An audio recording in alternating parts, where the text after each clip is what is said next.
That's an interesting question, but it's not something I worry about because it has death is a part of life.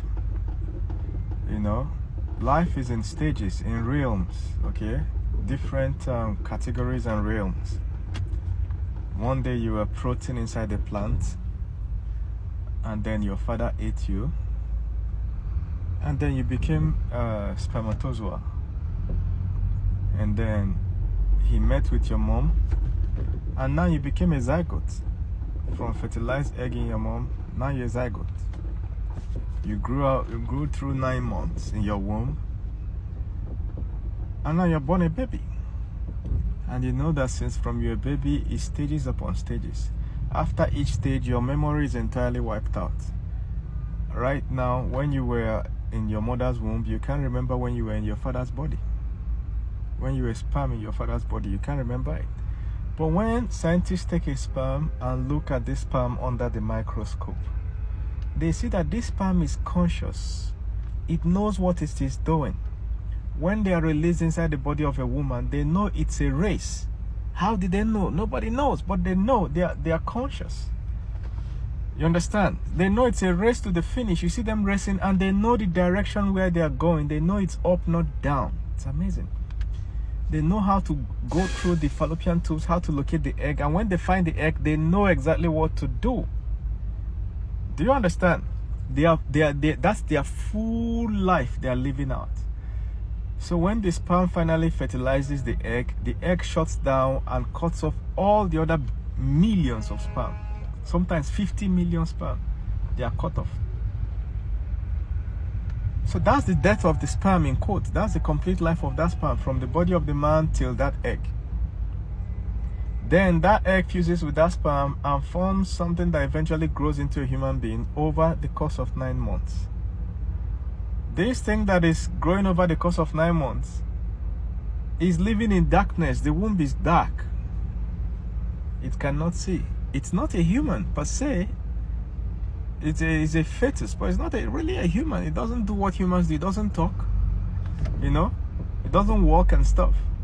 But then once it's born, all of a sudden, all those things trigger. It's now crying, it's now breathing, it's now doing everything a normal human being can do. When the child is born, the child forgets that it was in the womb. The entire memory of what happened in the womb is wiped out. Can you remember what happened when you were in the womb? You can't. I can't remember, man. No matter how hard I think. But it was still me, but I can't remember. So all the things that happened in my first 2 years of life, I can't remember shit, man. But it was me acting out. So my memory for the first 2 years of my life has been wiped out. That is the same way it's going to be the day I die. You know, my memory will be cleared out. I'll disintegrate, you know, biodegrade, decompose into manure on the ground. Proteins, minerals, bacteria, other things will eat. I'll become manure and the plant will grow there one day.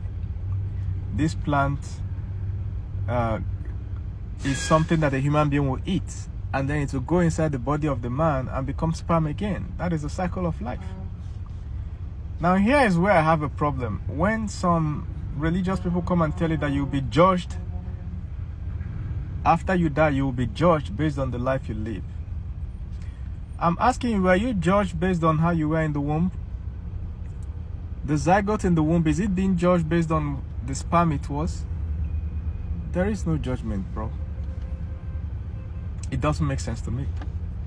Coupled with the fact that there's really no evidence. Like people that are telling me this, they just want me to believe it without supporting the evidence anyway. Like if you tell me that there's going to be a judgment day and somebody will sit on a throne and say, hey, you, what did you do on 2nd September 1962?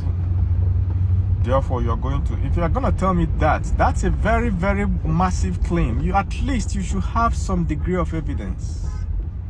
The claim is not minor. It's a major claim about something something that important that will happen after I'm dead. If you're going to make such a claim, you should bring some evidence. Show me the throne. Show me the judgment court. Do you understand? Show me Moses with a tablet Show me the book of life. Show me something. Don't just try and come up with a story and tell me to believe it. I'm not the type. Many people will believe it, and I don't have any problem with that. But not me. You understand? My mind, the way my mind works, if you're gonna tell me, make a wide claim like that, you have to justify it. That's just the way my mind works. So the entire concept of death is not what I'm afraid of or what we should be afraid of. But actually, the real fear, the real thing we should be afraid of is dying painfully. Dying slowly and painfully. That's a torture. Do you understand?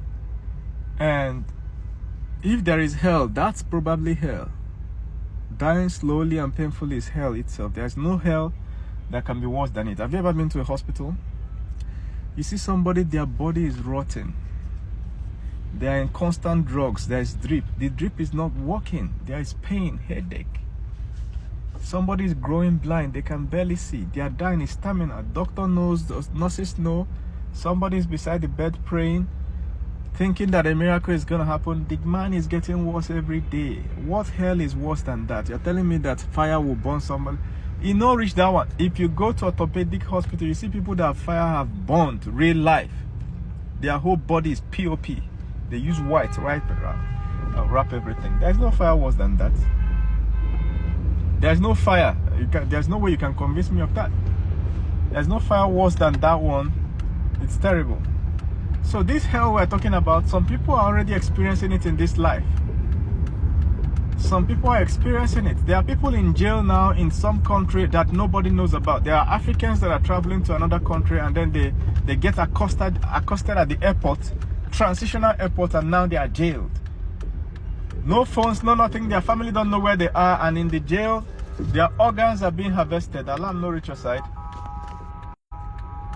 Some people are crossing the desert now. Water has finished.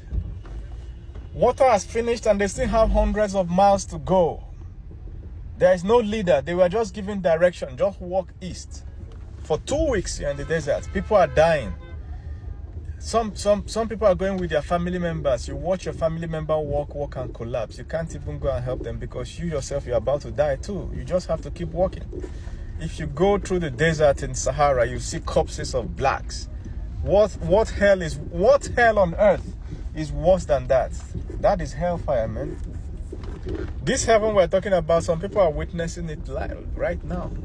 Describe heaven. Usually when people try to preach to me, I ask them a simple question. Please, sir, can you describe heaven? You know, this heaven you're talking about, they'll tell me it's a city made with gold. Bro, have you been to Dubai? It says a city made of gold. Come to Dubai, Habibi. Do you understand? They say where angels are singing, have you been to a good choir? A good church with magnificent choir? There's nothing special there that is convincing enough to let me know that it's worth it. I can tell you what is worth it. Living a good life. You know, playing your role well. We all are actors in this life. If you are a father, you become a great father. You want to play out your role so well that your children will come out tomorrow and speak about you with respect and say, my father, greatest man on earth, hands down. My mother, greatest mom. You can't try this when my mother is around. Do you understand? She will discipline you, the man. She was always there. Your children may not understand now, but when they get to the stage you are, when they become parents, they will realize how much work you put in to become available for them every day. You understand what I'm saying? If you are supposed to get rich in life, you actually put in the work and get rich so that your descendants will have a happy life. This is what it is. This is what life is. Do you understand? The people you love them well all around. The people you avoid them. The people that love you, let them love you well. This is real life, man. Do you understand? Let it be that way. The people you offend, you apologize to. You make up for it sometimes if you can. You do what is called restitution. You make up for it. If they are dead and gone, you do something good to some other person to pass it on. This is what life is. Things you are supposed